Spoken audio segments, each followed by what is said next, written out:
What's up, squad? It's your man Unspoken Reviews, back again with another video, and today we're doing another review on Creature Commandos episode 4, entitled Chasing Squirrels. All right, guys, so this was another origin episode for another Suicide Squad member, namely the Weasel. We do understand that this is a bit of an origin episode for him, but it's not exactly centered on him the same way it was for GI. We do understand, like in episode 3, it was kind of GI and a little bit of the stuff in the present, a little bit of stuff in the past, and a lot of building up to what was happening in the present.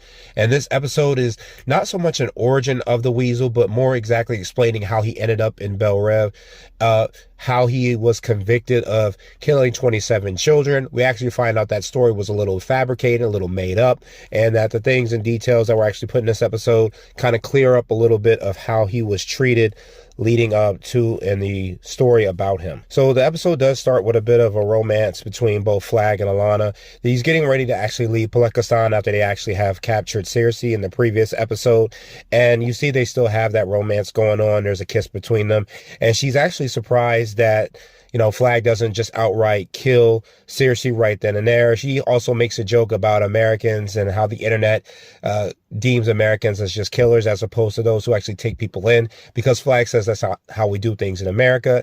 And Alana says the internet would say otherwise, which is kind of a messed up joke, but there's a little bit of truth to that. As an American myself, yeah, I've seen it too many times. As the Commandos are returning back to America, we see Elizabeth Bates, who was actually Weasel's lawyer, has cornered John and is asking all these questions about his whereabouts. And John just kind of lies and gives her the company answer that he's just sick and he can't be seen right now. But Bates knows that is a lie. And of course, this lie is confirmed as the plane lands and Weasel just walks off the flight as one of the first few ones, which I thought was very hilarious. So Flag is giving the Commandos their just respect for the work they did do in Palekistan, and says that if they ever want to get back out there and do it again, he's more than willing to work with them, which does kind of surprise the bride. The bride does also notice there are some suspicious eyes that are keeping tabs on her, and it turns out those eyes are actually paid by Frankenstein. He's actually in a chopper with some soldiers who he has paid to keep an eye out for the bride. We see that Frankenstein is kind of taking it as an offense that he thinks that the bride is looking at, you know, Flag with this kind of romantic idea in her head, but that's not exactly what's happening. He kind of gets mad at the idea that Flag has a beard and that he's a beardless man, and that is exactly why the bride might like him. And the soldier, who seems to have had somewhat of a history with Flag, is just like, hey, you know, I helped you find her. That's good enough. And he says, you know, you're judging me. And he said, you're judging me because I don't have a beard. And I thought it was hilarious because the soldier himself doesn't have a beard, which I was just like, what? Where did that come from? So, of course, Frankenstein does attack both of them and does cause the helicopter to crash, which I was actually surprised that nobody heard that crash happen, which I thought was so weird. It wasn't even that far away. You think a group like Argus that would be nearby a field like that would notice something like that occur around their area. So we do see Bates does confront Flag about Weasel, saying that her client is innocent and that she didn't know where he was and that she demanded to know where they had been. Of course, Flag can't tell her that. And we see as the two of them are discussing Weasel and how he was guilty of killing 27 children, it turns out Bates says it was 8 children, not 27. And this flashback of Weasel, and it's kind of really quick, but it seems like a fire is engulfing this building, and you see that Weasel is with all these kids, and it seems that he's trying to pull them to safety of some kind, but police officers do find him, and because the way he looks, they automatically start shooting, and that immediately ends the flashback. So we do cut to Waller. She does have Cersei brought into an interrogation room, and the two of them are talking through a two-way mirror, or at least a one-way mirror, as Waller is kind of berating Cersei for being caught for trying to kill the princess, which Cersei says that she's actually trying to stop her from destroying the world. And I actually thought it was funny how Cersei asked what charges that she's being brought up on. And it's funny, Waller kind of goes with the kind of like magic tropes like Witchy Pooh and Maleficent, who we know is the witch from the Snow White story, which I thought was very funny that they kind of use those kind of internet tropes or, you know, media tropes to kind of go at her. And it was also funny because John kind of jumps into it with a Hocus Pocus one, but it's not a character, though Flag does catch it. And he's like, well, that's a Hocus Pocus one, Waller. And she says, well, that's still not a character, which I thought was so funny, kind of watching the characters bounce off each other like that, even though this is supposed to be a very serious thing that they've captured this kind of known monstrous criminal. So like how they kind of have the funny joke about, you know, how villains, female villains always dress extra sexual when they don't exactly have to do that. And John says, well, it is kind of thirsty, but you can see that he still kind of likes it. And Cersei does admit that she was actually trying to kill the princess because she has events that she knows is going to end up leading to the destruction of the world. And even though Cersei can only cast spells using her hands, she is still clairvoyant. So even though she can't use her hands at that point, she can still see the future and also get inside people's heads to help them seize what she sees. So we do cut back to Bates, and she is talking to Weasel, and she shows him some photographs of some of the kids, and Weasel does get a flashback. We see that Weasel is actually meeting a bunch of kids, and these are the same kids in the photographs that he sees, but they kind of take a liking to him. They notice him there in the bushes, and we don't exactly get to see how he becomes to look the way he looks, but he kind of is like any kind of dog or any kind of cat. He kind of sees the kids and he's interested in them. He sees them playing and having fun, and he wants to do the same thing with them. They find him and they actually try to feed him a little bit, which he comes out and they're not exactly scared of him. They actually really like him. And it seems that when we're actually starting to get to learn more, he snaps back too and he actually eats the picture. I'm not exactly certain if his mind is trying to remember, or maybe he just tries to just kind of dismiss it because he doesn't really care to remember it like that. Maybe he does remember the full story, or maybe he just doesn't want to go back into it because maybe he realizes it's a waste of time to remember it. But he just kind of chews up the picture and spits it out, and the guards end up taking him back to his cell. Waller now is in the cell with Cersei, and, you know, she does show her a possible future, and we do see that Alanna has become a dangerous dictator. She kind of goes on this warpath. She starts destroying her own nation, destroying nations all around her. We also see that she has taken over the White House. We also get a small cameo from Gorilla Grodd, and it seems that she kind of teams up with Grodd. Not exactly sure how that team up comes about.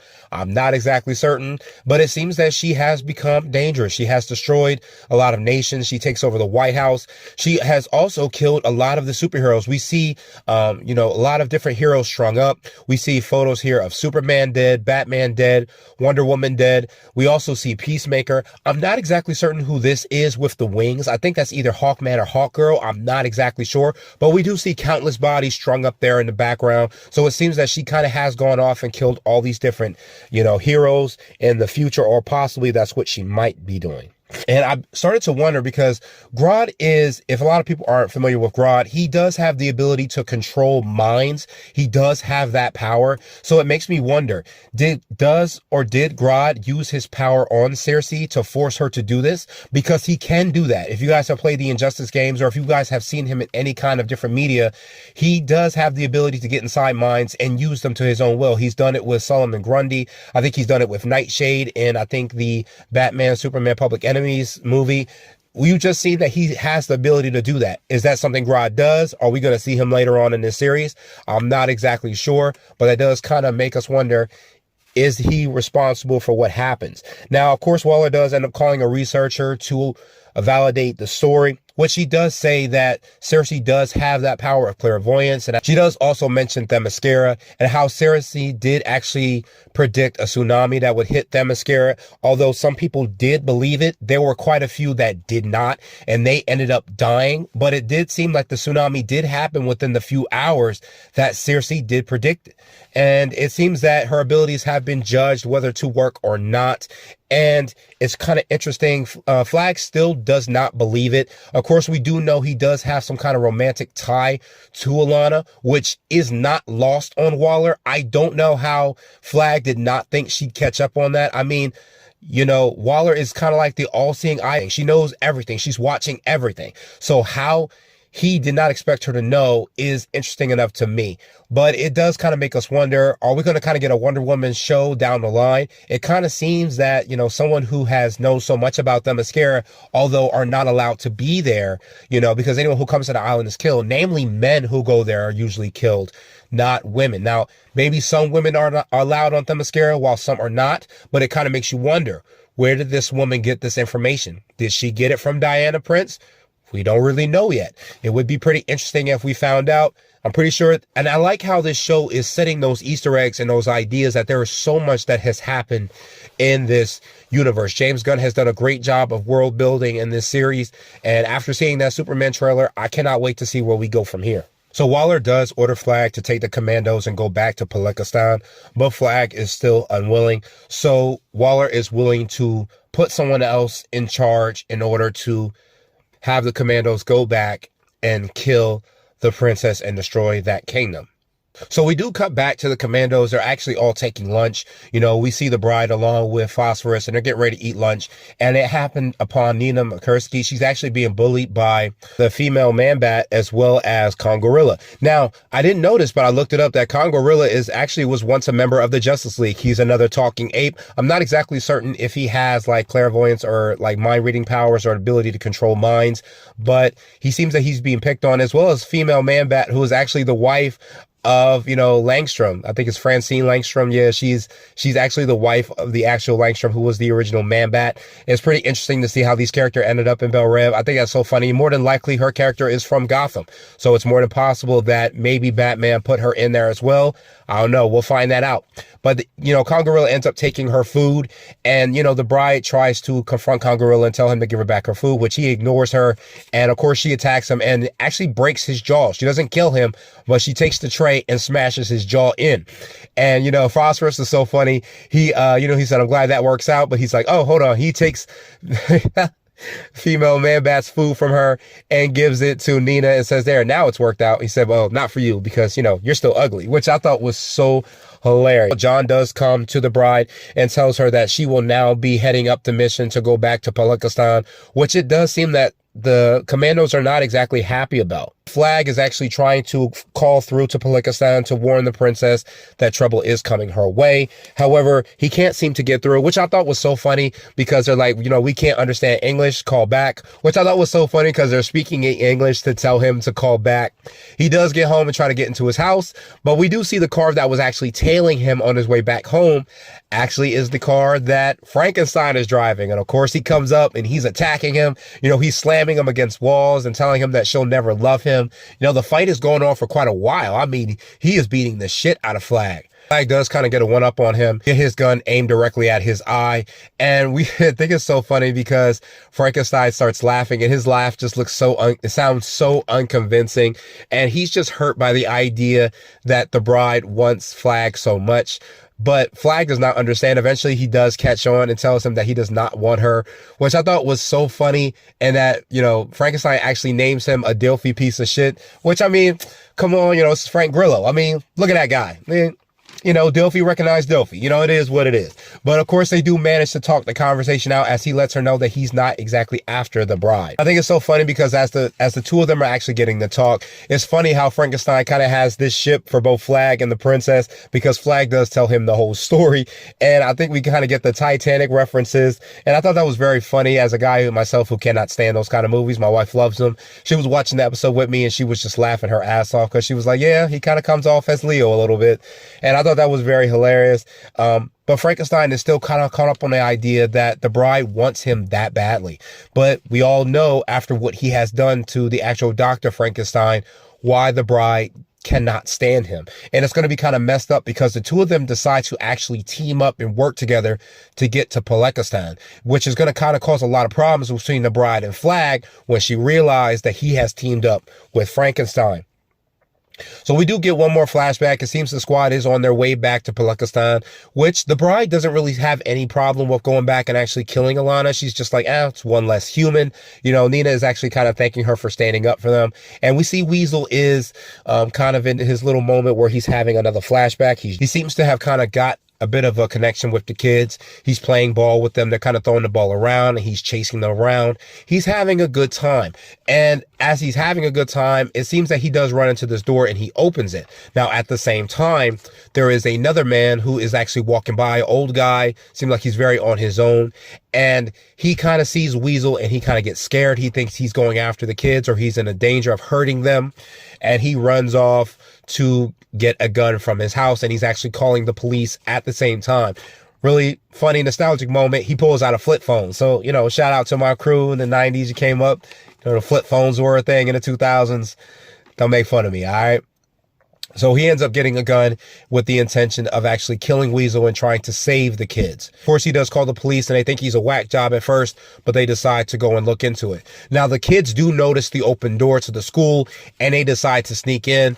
And as they do that, they do find their grades. And just like any other kids, they just kind of are curious. They're just kind of goofing off. Kids being kids. These guys probably were no younger than 8 or 9 years old. That's what kids do. They're kind of making drunk references, which I was wondering, how does an 8-year-old know how to get drunk? Which I was like, wow, which I now kind of find it very funny that a teacher had a bottle of whiskey in their desk. But, you know, no judgment. I know it's difficult teaching kids out here, I guess. But, you know, the man is coming back with his gun. The kids are playing with Weasel, and it seems just like this series of unfortunate events where they're playing with the bottle, the kids drop the bottle, and as the kids drop the bottle, they find matches, they light the matches catches fire with the alcohol. Man does show up with his gun, and he does confront Weasel, which Weasel notices it's a threat, and he starts shooting, which I thought was incredibly dangerous. I don't care how trained you are, there was a bunch of kids around, you have any chance of ricocheting bullets, but the man ends up shooting a gas line, which ends up catching fire from, I guess they have maybe it's an oil type of based building that runs on oil. The oil ends up catching fire, and the building ends up exploding. Several of the kids die, except for maybe the one little blonde-haired girl, and Weasel does try to save her. He actually genuinely does try to save her. But of course, we do get that quick flashback cut where the cops do find Weasel dragging the girl through the building, and I don't know what kind of training these cops got, but there was a bunch of kids around.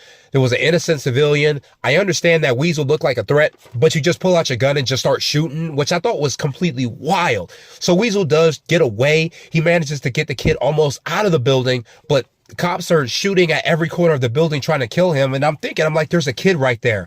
You guys didn't just think to stop shooting, but they see Weasel, they start shooting at him, and Weasel is unable to save the girl. You know, he drops her because he's sustained too many bullet wounds. And as he's trying to get to her, the two cops, you know, grab him and drag him out of the building, not even looking around, which I thought was completely foolish on a cop's part. And that is the end of the episode with Nina asking, well, I wonder what he's dreaming about. And the bride says, probably just chasing squirrels. And so another great episode, guys. Another episode where James Gunn has been able to take these very inhuman characters and give them these very human vibes. It was pretty awesome getting to see, you know, Weasel's story. Also, it was really messed up how he was convicted of killing these kids. And it's funny how he was convicted of killing so many kids when it was only just 8. So it kind of makes me wonder, were there other kids in the area that died as a result? Or perhaps did they just say 27 to make it look more easy to convict him? Or did the media just say 27 and then, you know, they just went with it? And as Weasel is not human, they may not have even had a trial for him. They may have just thrown him in there as a way of dealing with an inhuman character. I'm not exactly certain. Based on that flip phone, though, that we saw, it makes me wonder when exactly in the timeline did this happen. I'm going to have to go back and research that. But it kind of looks like it happens a bit in the past because it doesn't seem like the same kind of story it was for G.I. Robot. It was a great episode. It definitely kind of makes me wonder what's going to happen in the next episode. What happens to Alana that makes her that dangerous? Are we going to see Grodd in episode 5? You know, how is Flag going to prevent the Commandos from killing Alana? How is the bride going to respond to Frankenstein? I kind of like that we're also getting to see, you know, different versions of this DC universe and different type of characters who are living in this universe. It kind of makes me wonder, has Gorilla Grodd been found out about yet? Does Waller know about him yet? Is this still something she's trying to figure out, or she doesn't even know he exists just yet? Does she know about, I know she knows about Superman. I know Batman is established because we're going to get more of an aged up Batman with Damian Wayne. Does she know about Batman? Does she know Batman's identity? I know in some forms of media she does know. I think when I played Batman Telltale, she did know. And I think in the DCEU, she did know that Bruce Wayne was Batman. So it kind of makes me wonder how this is all going to play out in the grand scheme of things. But I definitely enjoyed this series, guys. I'm definitely enjoying the hell out of it. I thought it was pretty great. Be on the lookout for my Superman trailer video. It's going to be right here, so you guys can check that out. Sorry, my voice sounds a little funny in that video. I was kind of nursing back a cold. I was kind of coming back, and I was actually trying to use a new microphone that I got to try to make my videos a little better and try to fix up that audio. But let me know what you guys thought of the video. Like it, and I will catch you guys in the next one. Later.